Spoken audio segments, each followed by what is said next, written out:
온누리교회 하영정 목사님을 통해 주셨던 비전 중에 한 가지는 사도행전 쪽 교회가 돼가는 것이 온누리교회 사명입니다. 오순절 성령이 임하셔 2000년이 지났고 그 2000년 전에 사도행전 쪽 교회의 교회의 그 역사를 오늘 21세기에 그대로 써가는 것이 살아생전 한 목사님의 소원이었고 또 온누리교회의 비전인 것입니다. 여러분도 잘 아시다시피 교회가 처음 탄생되었을 때는 교회는 너무나도 미약하였습니다. 제가 일본은 기독교 기독교율이 0.5%밖에 안 된다고 얘기를 들었습니다. 굉장히 미약하다고 생각되고 있습니다. 그러나 초대교회가 처음 탄생되었을 때 초대교회는 일본의 교회보다 더 약한 집단이었습니다. 몇백 명, 많아야 몇천 명, 2~3천 명 정도 되는 정도밖에 되지 않았습니다. 거대한 로마 제국과 전통이 강한 유대교의 입장에서 볼 때 그들은 한 줌에 지나지 않았던 작은 집단이었고 그들의 구성원 또한 세상적으로 볼 때는 별 볼 일 없는 사람들이었습니다. 사회적 지위도 낮았고 대부분 가난했습니다. 그런데 이렇게 조금만 세상의 눈으로 보았을 때는 조금만 모였다가 사라져야 될 그 집단이 사라지지 않고 날로 부흥해 갔습니다. 그 모임 가운데 기쁨이 있었습니다. 능력이 나타났습니다. 사람들이 변화되었습니다. 그리고 여러분도 아시다시피 역사적인 그 거대한 로마 제국은 무너졌지만 기독교는 지금까지 교회는 지금까지 지켜왔고 그래서 지금까지도 생명 구하는 일들을 감당해 오고 있습니다. 정말 놀라운 일이죠. 그 비결은 무엇입니까? 다른 것 여러 가지가 있을 수 있지만 초대교회 안에 있었던 놀라운 성령님을 통한 부흥이 있었기 때문이라는 것입니다. 눌려있던 성도들에게 성령님께서 임하셔서 다이너마이트와 같은 놀라운 능력이 그 성도들 가운데 일어났고 그런 말미암아 교회는 변화가 되고 부흥이 된 것입니다. 오늘 우리가 함께 읽은 사도행전 4장은 그 변화가 어떻게 일어났는지 그 과정을 보여주는 곳입니다. 오늘 4장에서 읽은 그 초대교회의 그 변화의 모습은 제 나름대로 4가지 단계로 구분해 보았습니다. 첫 번째는 교회 안에 교회를 흔드는 사탄의 위협이 있었습니다. 여러분 잘 아시다시피 그 당시 통치자들이 대제사장들이 그들을 위협했죠. 예수의 이름을 전하지 말라고.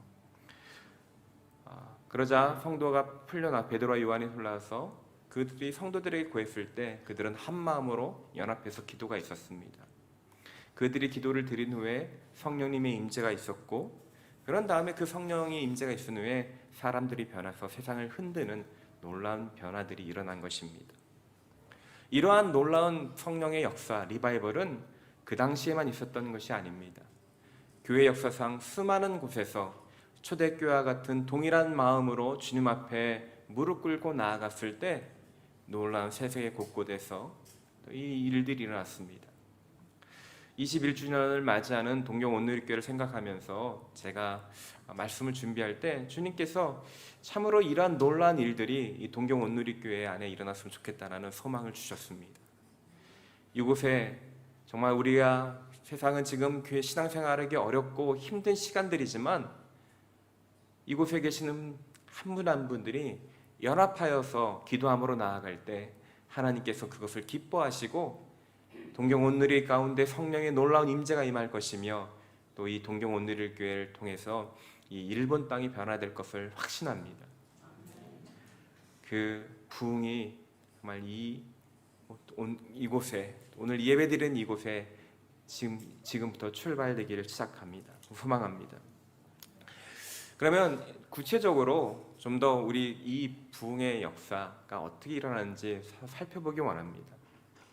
오늘 1절 사도행전 4장 23절을 같이 한번 읽어보겠습니다. 시작. 베드로와 요한도 훈련하자마자 자기 동료들에게 돌아가 대제사장들과 장로들이 한 말을 모두 전해 주었습니다. 베드로와 요한이 로다 그 당시 초대교회 지도자들이었습니다. 근데 그들이 어디에 있었습니까? 그들은 체포되어 있었습니다. 예수님을 전한다는 이유로 그들은 체포되었던 것이죠. 그리고 대제사장들과 그 통치자들은 그들을 협박했습니다. 예수 이름으로 말하지 말고 전하지도 말라, 그렇게 위협했죠. 그 당시 통치자들이 베드로와 요한을 위협했을 때 우리는 당신들이 더 이상 예수 이름을 전하지 않았으면 좋겠습니다 라고 이렇게 부드럽게 말했을까요? 아닙니다. 성경은 기록되어 있지만 그들은 갖은 협박과 위협으로 베드로와 요한을 협박했을 것입니다. 너희가 예수를 전하면 내 전 재산과 집 소유를 다 빼앗을 것이다. 너희를 다시 감금할 것이고 너희 스승 예수가 십자가에 못 박혀 죽은 것처럼 너희도 그렇게 죽게 될 것이다 라고 아마 아주 강하고 위협적인 협박을 가했을 것입니다. 29절을 보면 성도들이 담대하게 주님을 전하게 해달라고 그렇게 기도하고 있습니다. 그들이 정말 두렵지 않고 담대했다면 담대함을 달라고 기도할 필요가 없었겠죠. 그들 가운데 두려움이 있었던 것입니다. 당국의 협박이 효과가 있었던 것입니다. 당국의 협박은, 그들의 통치자들의 협박은 그들의 삶의 안정성을 빼앗았고 그들의 삶을 흔들었던 것입니다. 그들의 성도들의 삶 가운데 지진이, 믿음으로 말미암아 지진이 일어난 것이죠. 교회를 향한 공격, 사탄의 공격은 그때뿐만이 아니옵니다. 초대교회나 지금이나 상관없이 사탄의 제일 목표는 교회가 복음을 전하지 못하게 하는 것입니다. 하나님의 사람들이 비전을 받고 비전의 삶을 살지 못하도록 방해하는 것입니다. 그리고 그 사단이 사용하는 가장 첫 번째 무기는 바로 이 위협과 두려움이라는 것입니다. 우리가 살고 있는 이 시대에도, 이 시대는 정부가 신앙을 갖는다고 해서 위협하는 시대는 아닙니다. 그러나 사탄은 교묘하게 여러 가지 방법으로, 어떻게 보면 좀 더 나이스한 것처럼 보이지만 사실 뒤에서는 더 날카롭고 무섭게 공격해 오는 것을 보게 됩니다. 최근에 코로나로 인해서 많은 교회들이 어렵게 됐습니다. 여러 가지 이유가 있을 수 있지만 한국에서는 코로나로 인해서 약 교회 20%가 문 닫았다는 소식이 들립니다. 참 그것도 엄청난 충격이죠. 한국에서는 요즘에 포스트 모더니즘 이후에 절대적 진리를 부정하는 그것이 팽배해서 더 이상 기독교를 진리라고 말하는 것을 받아들이지 않는 것들이 젊은이 사이에 얼마나 퍼져 있는지 모르겠습니다. 제가 대학을 다닐 때만 해도 기독교율은 25%, 30%였는데 지금은 대학생들 가운데 기독교율은 3%, 100명 중 3명이 지나지 않는 그러한 시대가 되었습니다. 아이들 그렇게 3% 되는 대학생들도 교회를 다닌다는 말을, 신앙이 있다는 말을 잘 하지 못하는 상황이 되었습니다. 왜 그렇게 신앙이 있다는 얘기할까 할 때 거절당하고 그러한 두려움들이 있는 것이죠. 또한 한국에는 동성화 차별금지법이라 해서 동성연애를, 동성결혼을 합법화하려는 움직임이 거세게 일어나고 있습니다. 또한 기독교 사학에서 신앙을, 성경을 가르치고 말씀을 가르치는 것을 금지시켰습니다. 그리고 또한 기독교인 선생님을 채용하는 것까지 금지하는 법안이 발의 중에 있습니다. 겉으로 예수를 믿으면 너는 죽이겠다, 그런 위협은 하지 않지만 교묘하게 좀 더 세련된 방법으로 지금 교회를 공격하는 것들은 멈추지 않는다는 것입니다. 이런 거대한 흐름뿐만 아니라 우리 개개인의 삶 가운데서도 많은 우리 기독교인들 저는 움츠러듭니다. 저를 생각해 보면 저는 사실 목회가 되기 전에 환경건축을 전공했었습니다. 저는 석사를 한국에서 마치고 박사를 결혼하고 박사를 하러 미국으로 유학을 갔습니다.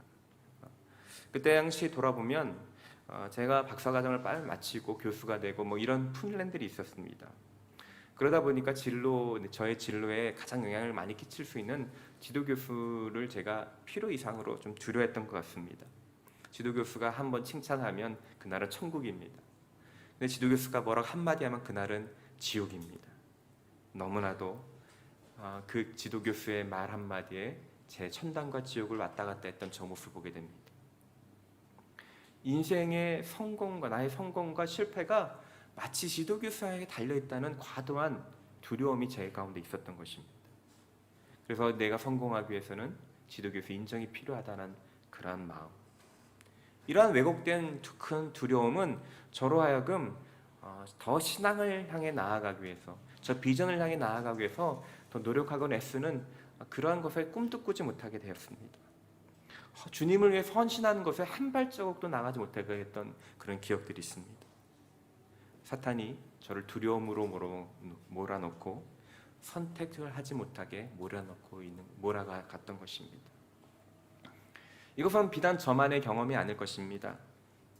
우리 기독교인이 이 세상 살면서 우리는 자녀를 키우는 데 있어서, 직장 생활하는 데 있어서 세상 사람들이 하는 방법으로 살아갈 때가 많습니다. 그리고 세상 사람들이 하지 않을 때 내가 잘못될 것 같다는 그 두려움이 우리로 하여금 얼마나 주님을 향하여 헌신하게 하는 것을 방해하고 있는지 모르겠습니다. 또 세상에서 말하는 안정된 삶을 위해서 세상에 말하는 것들 추구하려고 하고 그것을 추구하지 못하고 갖지 못한다면 불안한 마음으로 두려움 가운데 떨 때가 얼마나 많은지 모르겠습니다. 어떤 사람에게는 돈이 될 수도 있고, 어떤 사람은 상사의 인정과 실력일 수도 있을 것입니다. 다른 사람의 평가일 수도 있습니다. 그것을 얻으면 내 삶이 안정될 것이요, 만약에 잃어버리면 나는 내 삶은 어렵다라고 생각하는 우리가 그런 생각을 하면 할수록 우리는 점점 더 두려움 가운데 빠지게 되는 것이죠. 삶을 안정시키기 위해서 그것을 더 추구하고 잡으면 잡을수록 우리는 더 불안감으로 몰리게 되는 것, 바로 그것이 사탄의 계략이며 사탄이 우리로 하여금 우리를 움직이고 조종하는 위협하는 방법이라는 것입니다. 사탄은 지금도 할 수만 있다면 우는 사자처럼 우리 한 사람 한 사람을 그렇게 두려움 가운데, 그래서 주님을 위해서 헌신하는 것을 방해하는 모습으로 나오게 될 것입니다. 내가 안전하게 살기 위하여, 내가 행복하게 살기 위하여 이것만은 지키자라고 붙들고 있는 그것을 흔들면서 하나님 앞에 나아가지 못하게 하는 것, 2000년이나 지금이나 똑같이 우리는 이런 사탄의 공격을 받고 있다는 것입니다. 문제는 이런 사탄의 공격이 있을 때 우리는 어떤 선택을 하냐, 그것이 우리의 갈림길에 놓여져 있는 것입니다. 나의 삶 가운데 지금 불안한 가운데 있고 예전보다 견딜 수 없는 불안한 가운데 있다면 그것은 내가 갈림길에 서 있다는 증거라는 것입니다. 만약 초대교회 그 교회 당시 베드로와 요한의 그 성도들이 당국의 위협에 너희가 예수를 전하면 망하게 될 것이고 너희를 가두게 될 것이고 재산을 몰수할 것이다라는 그것에, 그 말에 그들이 굴복했다면 아마 그 기독교는 사라졌을 것입니다. 우리는 더 이상 이곳에서 예배를 드리고 있지 않았을 것입니다. 하지만 그들은 그 당국의 위협에, 세상의 위협에 굴복하지 않았습니다. 두려움에 굴복하지 않았습니다. 세상이 그들의 삶을 흔들 때 그 흔들림으로 인하여 그들은 하나님을 믿기를 포기한 것이 아니라 오히려 삶이 흔들릴 때, 지진과 같이 그들이 삶이 흔들릴 때 그들은 하나님 앞에 나아갔던 것이죠. 그것이 부흥의 계기가 됐던 것입니다. 우리 또한 마찬가지입니다. 코로나로 인하여 많은 분들이 어려움을 겪었습니다. 제가 아는 공동체 한 분은 2년 동안 여행업을 하셔서 수입이 제로였다라고 들었습니다. 참 극심한 고통 가운데 계신 분들 계십니다. 어떤 분들은 직장에서 참 많은 고초를 당하는 분들도 계십니다. 그 두려움은 우리로 하여금 옴짝달싹도 못하게 하고 위협하고 삶을 흔들고 있습니다. 그러나 오늘 분명히 기억할 것은 바로 그때가 갈림길에 서 있고 인생이 부흥을 맞이하는 계기라는 것입니다. 오히려 내가 불안하면 불안할수록 그 시간이 하나님의 은혜를 경험할 수 있는 그런 통로가 되고 문이 된다는 것입니다.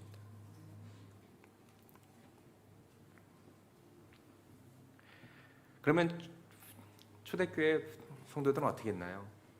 우리 24절 같이 한번 읽기 원합니다. 24절 같이 한번 읽어보겠습니다. 시작. 그들은 이 말을 듣고 함께 소리 높여 하나님께 기도했습니다. 주여, 주께서는 하늘과 땅과 바다와 그 안에 있는 모든 것을 지으신 분이십니다. 초대교회 성도들이 한 것은 연합하여 기도했다는 것입니다. 기도의 내용은 무엇입니까? 하나님의 크심을 선포하는 것입니다. 주여, 주께서는 하늘과 땅과 바다와 그 안에 있는 모든 것들을 지으신 분이십니다. 이 모든 일이 하나님의 주권과 하나님의 섭리 가운데 있음을 그들은 선포하고 기도를 시작하는 것입니다. 그러면서 29절에 담대함을 달라고 기도하는 것이죠. 초대교회가 기도했던 것, 다른 그 어떤 것보다도 우리가 믿고 있는 하나님이 누구이신가를 분명히 인식하는 것에 집중했던 것입니다. 그들의 시선을 문제와 당국의 위협에서부터 크신 하나님께 돌렸던 것입니다. 그러면서 시편 2편에 나왔던 그 말씀을 25절 26절에 인용하면서 당국이 그렇게 우리를 위협하는 것이 다윗이 기록했던 것처럼 우리를 대적하는 것이 아니라 만왕의 왕 하나님을 대적하는 것임을 그들이 인식했던 것입니다. 그리고 이 일들이 28절에 보면 뜻에 의해 미리 정하신 일들을 이룬 것뿐입니다. 이것이 다 하나님의 섭리 가운데, 하나님의 계획 가운데 있는 것이라는 것들을 기도하는 가운데 확인하고 있는 것입니다. 그리고 담대함을 구하는 것이죠. 여러분, 기도할 때 저희 같았으면 하나님, 당국의 위협으로부터 보호하여 주시옵소서, 그들이 우리를 찾지 못하게 하여 주시옵소서, 하나님 우리가 강하게 해주시옵소서, 우리 가족과 생명과 재산을 보호해 주십시오, 이렇게 기도했을 것 같은데 그들은 그렇게 기도하지 않았습니다. 그들이 기도한 것은 담대함을 달라고 기도한 것입니다. 구체적인 문제 해결을 위해서 기도한 것이 아니라 그 마음 가운데, 위협 가운데 움츠러들지 않고 두려움 가운데 패배하지 않게 해달라고 기도하고 있는 것입니다. 우리는 흔히 삶이 흔들릴 때 흔들리지 않게 해달라고 기도합니다. 재정이 문제가 흔들렸을 때 재정을 채워달라고 기도합니다. 당연한 것이죠. 근데 그들이 왜 담대함을 만을 위해 기도했을까요? 어쩌면 우리가 매일 기도하는 실제적인 간구하는 기도, 우리가 그것을 잡으면, 우리 삶의 병이 나으면, 재정이 문제가 없으면 우리 삶이 안전할 것 같은 그런 생각을 가지게 되지만 사실 그것은 본질적인 것이 아니라는 것입니다. 우리가 건강하고 재정적인 안정감이 있고 관계가 편안하면 우리 삶이 안정될 것 같지만 그것은 유한한 것입니다. 그것은 언젠가는 없어지는 것이고 사라지는 것입니다. 마치 재정적인 안정을 위해서, 건강을 위해서, 관계를 위해서 기도하는 것, 어떻게 보면 파도가 치는 것 가운데 배가 있는데 배가 흔들리지 않게 기도해달라고 하는 것과 마찬가지일 수 있다는 것입니다. 우리는 이 세상 살면서 유한한 존재로 살기 때문에 그 배는 흔들릴 수밖에 없다는 것입니다. 우리가 안정함을 누리고 느껴지고 안정함을 느끼도록 도와주는 재정과 그 모든 관계와 그런 것들은 유한하고 언젠간 없어지며, 없어질 때 우리는 불안감을 느낄 수밖에 없기 때문에 그것은 우리가 안정감을 누리는 것, 그것에 매달리는 것은 굉장히 본질적이 아니라 비본질적이라는 것들을 그들은 알았던 것입니다.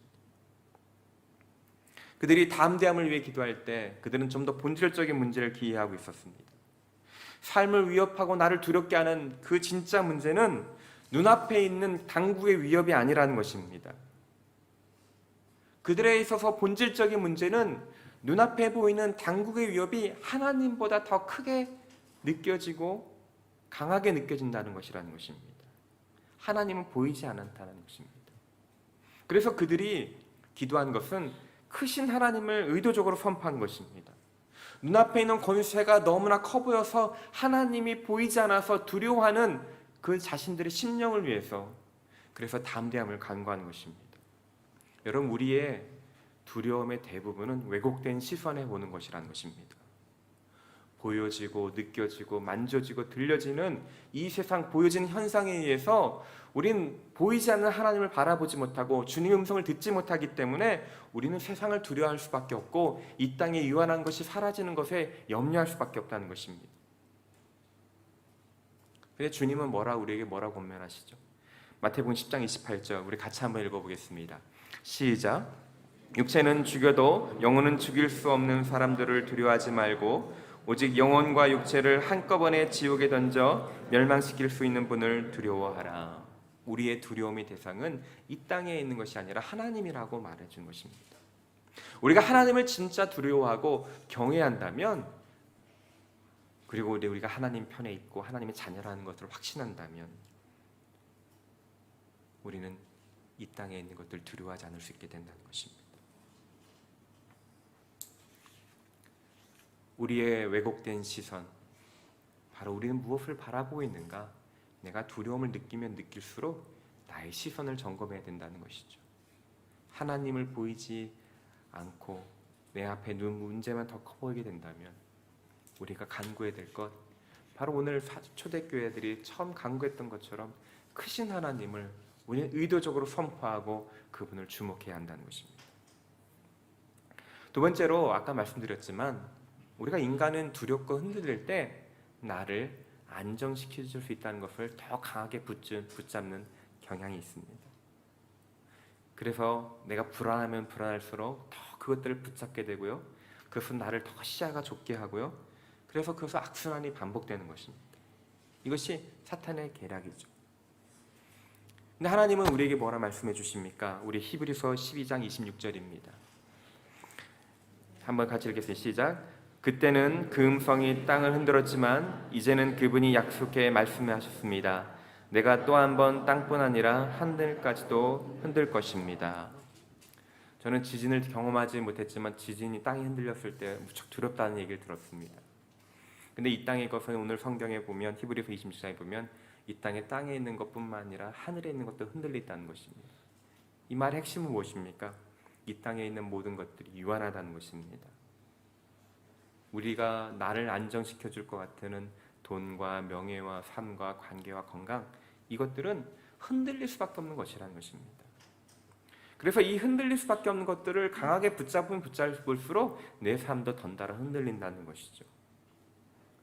사탄의 계략은 바로 세상에서 말하는 이 세상의 가치관과 세계관을 통해서 그것을 더 강하게 붙잡는 것이죠.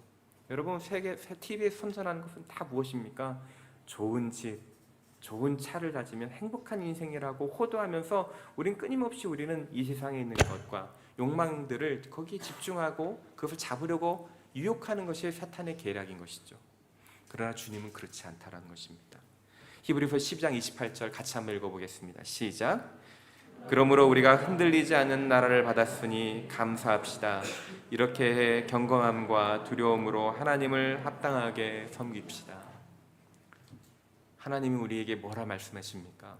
예수 그리스도로 말미암아 우리가 진동치 않는, 흔들리지 않는 하나님 나라가 주어졌다라고 얘기하고 있습니다. 여러분, 예수 그리스도를 구주로 고백했을 때 우리 가운데 진동치 않는 하나님 나라가 선물로 허락된 것입니다. 여러분, 그 사실을 믿으십니까? 우리는 그것을 더 붙잡아야 된다는 것입니다. 하나님 내에 소망을 두고 하나님을 바라보고 하나님 나라에 더 소망을 둘 때 우리 이 땅에서 삶이 비록 세상은 나를 흔들지라도 우리는 흔들리지 않을 수 있다는 것입니다. 그래서 우리가 흔들리고 두려움 가운데 있을 때 우린 더욱더 연합해서 하나님께 간구해야 되는 것입니다. 하나님, 제가 눈이 가려져서 하나님을 보지 못합니다. 나의 영안이 띄어져서 주님을 보게 하여 주시옵소서. 하나님, 내가 들려지고 만져지는 것에 의해서 내 마음이 무너지고 있습니다. 하나님, 저를 불쌍히 여겨 주시옵소서. 영원한 하나님의 음성을 듣게 하여 주시고 하나님의 영광을 맛보며 변하지 않는 것에 마음이 가득 채워지게 하여 주시옵소서. 하나님, 주님 저를 붙잡아 주시고 나의 눈을 들어 주님을 바라볼 때 주의 영광을 맛보게 하여 주시옵소서. 나의 마음을 고쳐주시옵소서. 세상 것이 아니라 하나님만 더 사랑하게 하시고 하나님의 은혜를 더 경험하게 하여 주시옵소서. 이것이 우리가 두려우면 두려울수록, 사탄이 공격하면 공격할수록 연합돼서 한 마음으로 기도해야 된다는 것입니다. 특히 21주년을 맞이한 우리 동경오누리교회, 우리 한 분 한 분이 교회입니다. 우리 한 분 한 분이 삶이 흔들릴 때마다 이러한 연합된 마음으로 기도할 때 기도함으로 나아가시길 주님의 이름으로 축원합니다. 이런 기도를 드릴 때 하나님께 어떻게 응답하셨습니까? 성령이 임재를 임재하셨습니다. 우리 31절 같이 한번 읽어보겠습니다. 시작. 그들이 기도를 마치자 모여있던 곳이 진동했습니다. 그리고 그들은 모두 성령으로 충만해져 하나님의 말씀을 담대하게 전했습니다. 성령의 임재가 임하고 그 진동했다고 했습니다. 원래 성경에 보면 하나님의 임재가 있는 곳에 빽빽한 구름 가운데 천둥과 번개와 바람이 부는 것처럼 묘사되고 있습니다. 출애굽기 19장에서 연기와 불로도 임하셨습니다. 또 반면에 열왕기상 19장에 보면 바람과 불과 지진이 지나간 후 주님께서 세미한 음성으로 또 엘리야에게 말씀했던 걸 보게 됩니다. 사도행전 2장에는 오순절 성령이 오셨을 때 강력하게 왔고 그곳에 있는 사람들이 방언이 터지는 그런 모습이 나타났습니다. 근데 오늘 사도행전 4장에는 그런 모습은 보이지 않습니다. 진동했다. 이게 무엇이 얘기하는지 모르겠습니다. 전 저 개인적인 경험으로는 제가 중학교 2학년 때 시골에서 교회를 다녔는데 성결교였습니다. 교회에 부흥회가 있었습니다. 북치고 막 하는 교회. 저도 중학교 2학년 때 먼무로 참석했습니다. 설교 끝나고 무슨 설교 들었는지 모릅니다. 근데 장의자 앉아 있는데 부흥 강사 그때 목사님께서 장의자 위를 이렇게 지나가면서 기도하고 있을 때 머리를 툭툭 쳤습니다. 근데 저를 툭 치시니까 그때부터 방언이 나오는 거예요. 그리고 나서 끝나고 나서 저희 친구들도 보니까 그날 다 방언 받은 거예요. 근데 중학교 2학년짜리들이 그래서 그때 집에 안 가고 중등부실에 모여가지고 떼굴떼굴 굴러가면서 밤새 기도했던 기억이 있습니다. 중학교 2학년 때 무슨 그렇게 죄가 많았는지 어떤 사람 제 친구는 막 넘어가더라고요. 강력한 성령의 임재가 있었습니다. 근데 또 제가 또 하나님의 임재를 경험했던 것은 유학 때였습니다. 청년의 수련회 가서 마지막 날 기도를 예배를 드리고 기도를 하는데 그렇게 뜨거운 저렇게 찾아왔던 그 음성이 아니라 내 내면에서 하나님께서 너무나 부드러운 음성으로 사랑의 고백을 해주신 것이었습니다. 몸이 흔들리지 않았고 강렬하게 방언으로 크게 기도하지 않았습니다. 그럼에도 불구하고 예수님께서 그 사랑의 말씀을 말씀해 주실 때 이전에 경험하지 못했던 기쁨과 평강이 제 마음 가운데 흘러넘쳤습니다. 성령의 임재 사람마다 다 다를 수 있고 경험마다 다 다를 수 있는 것입니다. 근데 중요한 것은 제가 여러 목회 생활하면서 50년 동안 또 신앙 생활하면서 경험했던 것은 연합해서 기도하는 자리에 하나님의 성령의 임재가 강하다는 것입니다. 그리고 성령의 임재가 임했을 때 다른 주변에 나타나는 현상들보다 그 성령의 임재가 임했을 때 하나님이 나와 함께 하시다는 것들 더 강하게 느낀다는 것입니다. 하나님이 현실적으로 느껴지는 것입니다. 바로 옆에 계신 것처럼 느껴진다는 것입니다. 바로 성령 충만함이란 그런 것입니다. 가까이 계신 하나님께 압도되어서 그분이 나에게 불러주시는 그 사랑의 메시지가 감동되어서 십자가에서 나를 위해 죽으셨던 그 사랑이 감동되어서 말할 수 없는 기쁨과 말할 수 없는 은혜와 감격이 흘러나는 것, 그분이 나와 함께 하신다는 것을 경험하는 것, 그것이 성령의 충만함인 것이죠. 사도행전에 있는 이 초대교회 사장에 있던 이 성도들에게 그런 임재가 임했던 것입니다. 사랑하는 성도 여러분, 진정한 부흥은 숫자가 늘어가는 것이 아닙니다. 기적이 병고침이 있는 것들도 그것도 있을 수 있지만 그건 현상입니다. 중요한 것은 내 안에 나와 하나님께서 함께 하시다는 것들을 느끼는 것입니다. 주님이 가깝게 느껴지는 것입니다. 오늘 여러분 주님이 어디 계신가요? 라고 물어보시면 글쎄요, 저 멀리 계시네요. 그렇게 고백하시겠습니까? 아니면 주님이 제 옆에 계십니다라고 고백할 수 있습니까? 여기 계신 우리 한 분 한 분이 주님께서 내 손을 잡고 나와 함께 걸어가신다라는 그런 고백이 있기를 주님의 이름으로 축원합니다. 하나님께서 그런 은혜를 부어주시기를 소망합니다. 조나단 에드워즈라는 분이 계십니다. 그분이 뉴잉글랜드 지방에 영적인 부흥을 일으키신 너무나도 교회 역사상 중요하신 분이십니다.